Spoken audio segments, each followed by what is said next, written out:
तो आपका स्वागत है भारत कोडर में। तो मैं आज आपको बात करने वाले हैं कि टोरेंट फाइल क्या होता है। टोरेंट फाइल एक फ़ाइल होता है जो कि बहुत सारे टुकड़ों में डिवाइड रहते हैं, जो कहीं पर डाटा स्टोर रहता है। जैसे आप देखते होंगे कि बहुत सारे फाइल बहुत कम एमबी के होते हैं, जैसे कि 10 KB 12 KB इस तरह के होते हैं। तो अगर आप टोरेंट फाइल डाउनलोड करते हैं तो उसमें क्या होता है कि कहीं पर डाटा स्टोर होता है।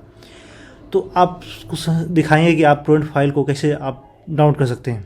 फर्स्ट ऑफ ऑल आपको एक फोलेक्स एप्लीकेशन डाउनलोड करना पड़ेगा।